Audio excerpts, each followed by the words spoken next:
rechazó mi anillo por otro hombre. Hoy vive en prisión y su mejor amiga está conmigo.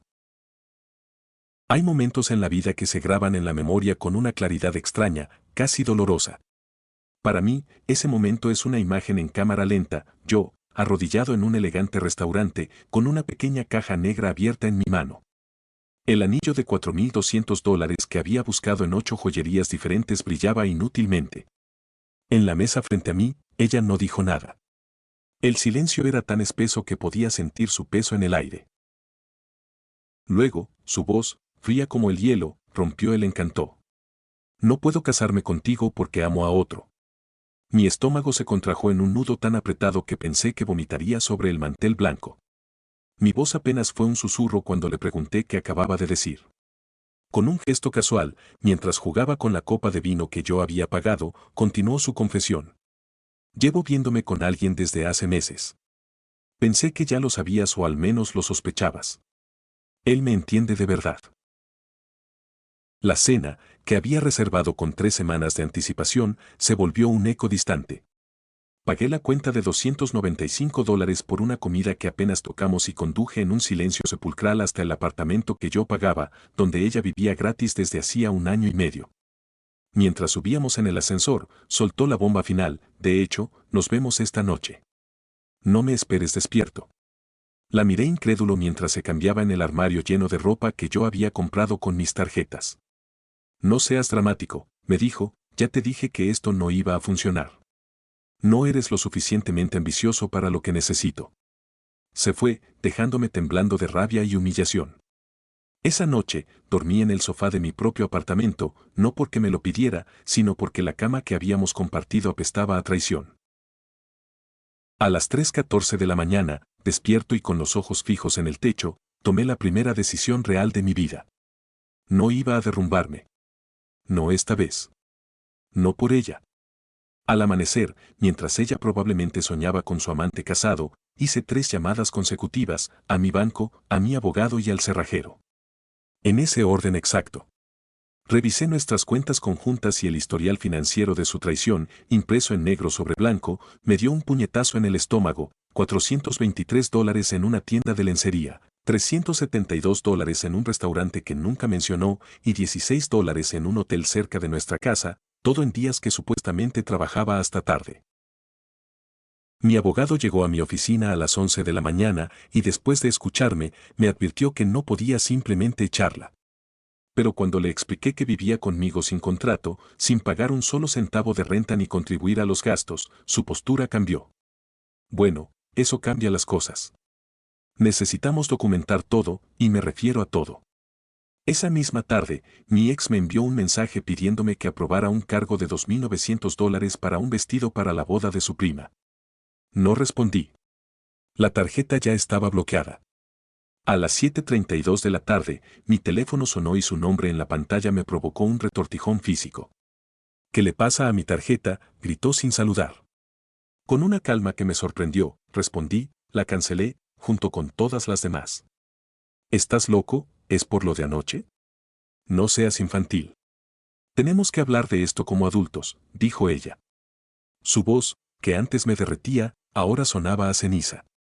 Le pregunté si se refería a adultos que se acuestan con sus jefes casados por 8 meses mientras viven gratis en el apartamento de su pareja. Hubo un silencio. Luego, su voz se volvió melosa, intentando de nuevo manipularme. Bebé, estoy confundida. Cometí un error. Podemos arreglar esto. Colgué y bloqueé su número. Al día siguiente, el cerrajero cambió todas las cerraduras mientras yo empaquetaba meticulosamente sus pertenencias. Separé lo que yo había pagado, que era el 83% de todo, de lo que había pagado ella, tomando fotos de todo como evidencia. Encontré incluso recibos de regalos que le había hecho a su amante con mi dinero. No sentía rabia, sino una especie de claridad helada. Mi hermana vino a verme, preocupada por mi falta de respuesta a sus mensajes. Pareces demasiado calmado, dijo. Me sentía destrozado, pero sabía que estaría bien. Mi hermana me confesó que su mejor amiga le había contado hace un mes que mi ex me estaba engañando, haciéndole jurar que no me diría nada. La misma mejor amiga que siempre me saludaba con un abrazo demasiado largo y que sutilmente me advertía de no dejarme atrapar en una relación sin pasión. La única persona de su círculo que parecía valorarme como algo más que una billetera andante. Esa noche, recibí una llamada de un número desconocido.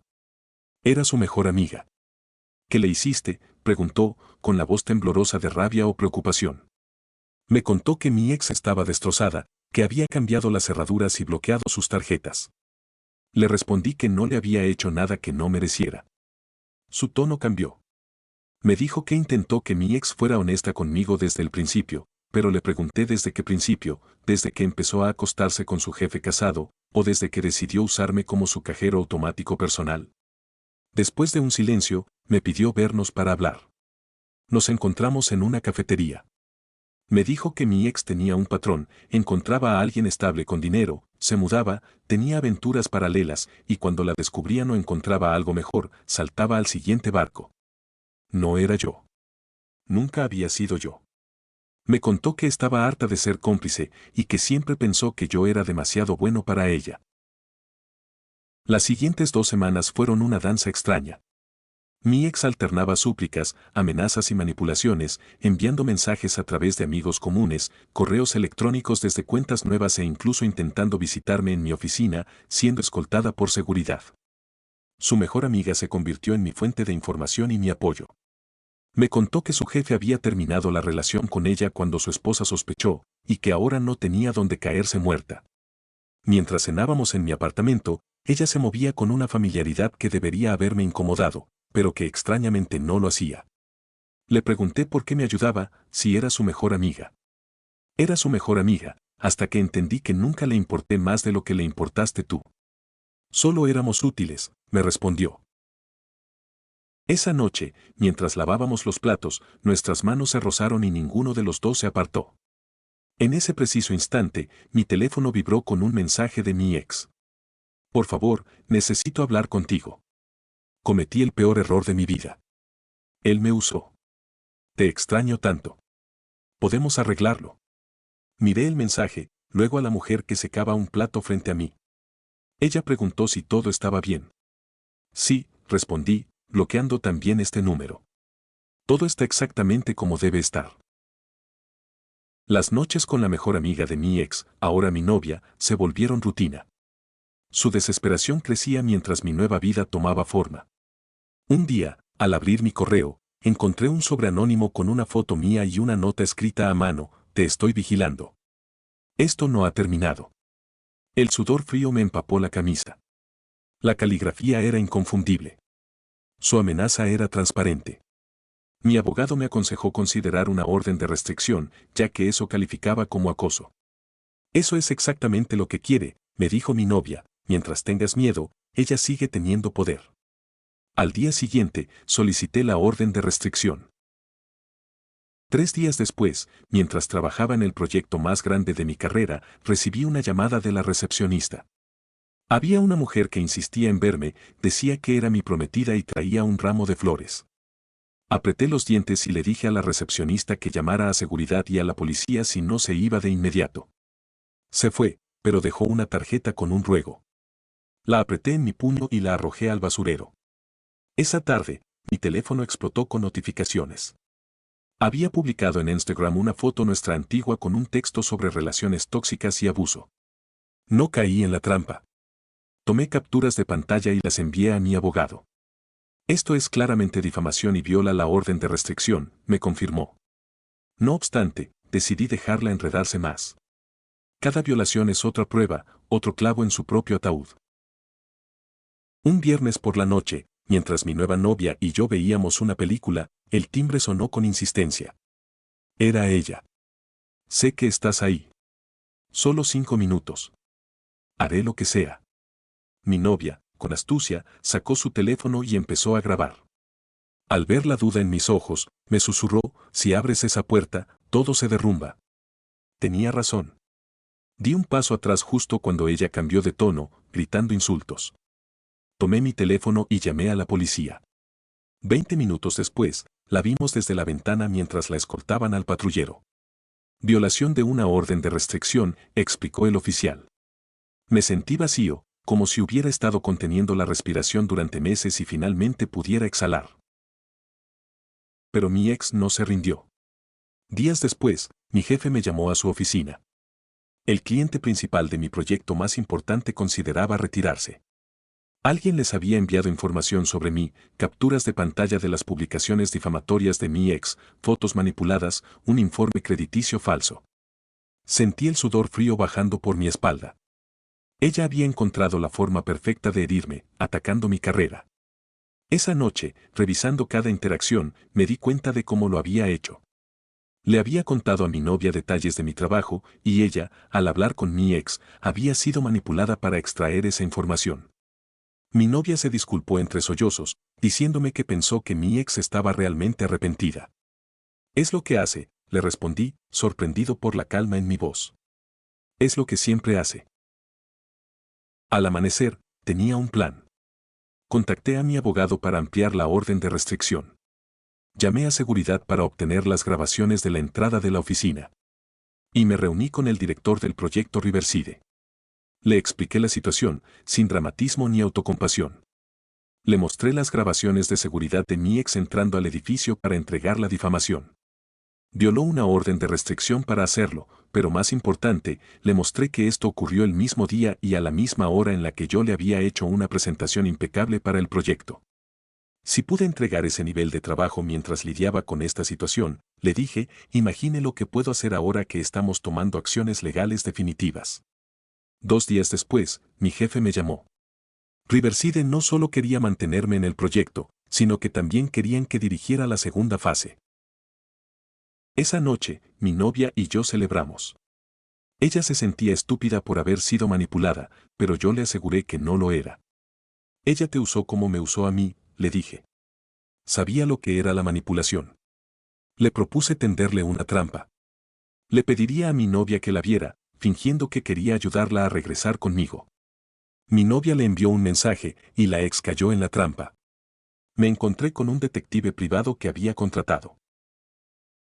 Durante la siguiente hora, escuchamos la conversación grabada.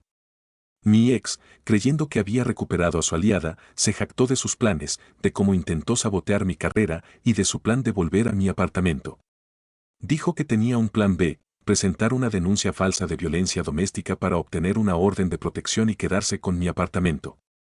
Eso es intento de extorsión y abuso del sistema judicial, me dijo el detective. Luego, con una risa que me heló la sangre, mi ex confesó que ya había estado dentro del apartamento varias veces desde que cambié las cerraduras. Dijo que tenía una copia de la nueva llave que había sacado del bolso de mi novia. Bueno, eso añade allanamiento de morada a la lista, dijo el detective. Esa noche, cambiamos todas las cerraduras de nuevo. Instalé una que requería huella digital y código. Mi novia se sentía devastada, pero yo le recordé que así era como operaba mi ex, explotando vulnerabilidades. 2 días después, a las 3:17 de la mañana, la alerta de la aplicación de seguridad sonó. Alguien intentaba usar el código anterior en la cerradura principal. La vimos a través de la cámara oculta, frustrada, intentando forzar la cerradura con una ganzúa. El detective y 2 oficiales llegaron justo cuando lograba forzar la cerradura secundaria. La vi ser esposada en el pasillo de mi edificio, con el rostro desencajado por la sorpresa y la rabia. Esta vez es grave. Ya no saldrá bajo fianza tan fácilmente, explicó el oficial. Miré la orden de arresto, donde cada cargo estaba detallado, y el nudo en mi pecho comenzó a deshacerse. 5 semanas después, en la audiencia para la revisión de fianza, la vi de nuevo. Su transformación me golpeó como una bofetada. El naranja del uniforme carcelario hacía que su piel luciera grisácea, y su cabello, que antes era su orgullo, caía sin vida sobre un rostro que había envejecido una década. Nuestras miradas se cruzaron. Yo estaba en un traje nuevo, con un corte de pelo fresco, y mi nueva novia a mi lado, sosteniendo mi mano. La jueza, conocida por su severidad, revisó el expediente con meticulosidad. Enumeró los cargos, múltiples violaciones de la orden de restricción, allanamiento, intento de extorsión, difamación y, lo más preocupante, la evidencia grabada de su intención de presentar denuncias falsas de violencia doméstica para manipular el sistema judicial. Mi abogado presentó evidencia adicional, declaraciones juradas de otras 3 víctimas anteriores que seguían el mismo patrón. Finalmente, la jueza denegó la fianza. El sonido que emitió mi ex fue una mezcla de sollozo y grito ahogado.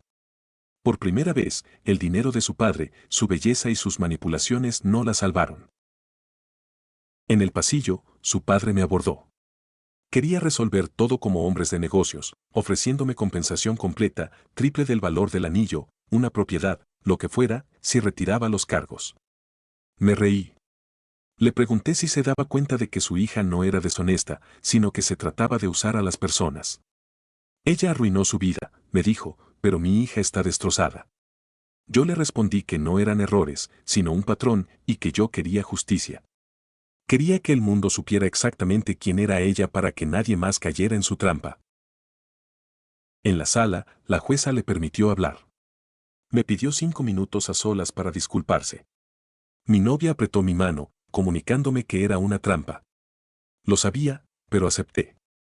En la pequeña sala, me dijo que lo sentía, que su amante la había manipulado y que quería empezar de nuevo, que sería mejor y me lo demostraría. Fue entonces que saqué mi teléfono y reproduje la grabación donde ella le decía a mi novia cómo planeaba usar una denuncia falsa para quedarse con mi apartamento. Su rostro perdió el color, la máscara de vulnerabilidad se evaporó. En un arrebato de rabia, se abalanzó sobre mí. El oficial entró de inmediato y ella gritó que yo la estaba amenazando. El oficial, sin inmutarse, le informó que toda la conversación había sido grabada por las cámaras de seguridad del tribunal. Su rostro se descompuso por completo. De vuelta en la sala, la jueza agregó otro cargo de intento de agresión. Mi ex perdió el control por completo. Me gritó, me insultó y confesó que me había usado. La sacaron a rastras de la sala, sus gritos desvaneciéndose por el pasillo. Me abracé a mi novia, temblando, no de miedo, sino de alivio. Ya no sentía nada. Como si la persona que amé y la persona que me traicionó nunca hubieran existido realmente. Eso, dijo mi novia, con una suavidad que contradecía la fuerza de sus palabras, es verdadera libertad. La justicia era perfecta. Ella me había rechazado por otro hombre mientras vivía en mi apartamento. Ahora, yo vivía con su mejor amiga, y ella enfrentaba años en prisión. 8 meses después, mi ex fue sentenciada a 3 años y medio por intento de fraude, extorsión, múltiples violaciones de órdenes de restricción y falsificación de pruebas. En el estacionamiento de mi nueva oficina, su padre me abordó, pidiéndome que escribiera una carta para que ella pudiera salir antes por libertad condicional. Le pregunté qué compensación había recibido yo por los últimos 2 años de mi vida, que fueron una elaborada estafa. Le dije que él había arruinado a su hija al enseñarle que las consecuencias eran para los demás, no para ella. Se fue sin responder. 2 días después, supe que había vendido su casa para pagar sus deudas. La semana pasada, mi novia dejó sobre la mesa un sobre de la prisión federal. Era ella. 4 páginas de disculpas, promesas vacías, manipulación y el gancho final: si me ayudas ahora, te compensaré por todo cuando salga. Siempre te he amado realmente, solo estaba confundida. Mi novia me preguntó si respondería. Ya respondí, le dije. El día que cancelé sus tarjetas y cambié las cerraduras. Esa noche, arrojé la carta a la chimenea de nuestro nuevo apartamento. No sentí triunfo ni venganza, solo una quietud profunda, el silencio que sigue al final de una tormenta devastadora. Me rechazó el anillo porque amaba a otro. Ahora, yo vivo con su mejor amiga, y ella enfrenta años en prisión. No era el final que esperaba. Era mucho mejor.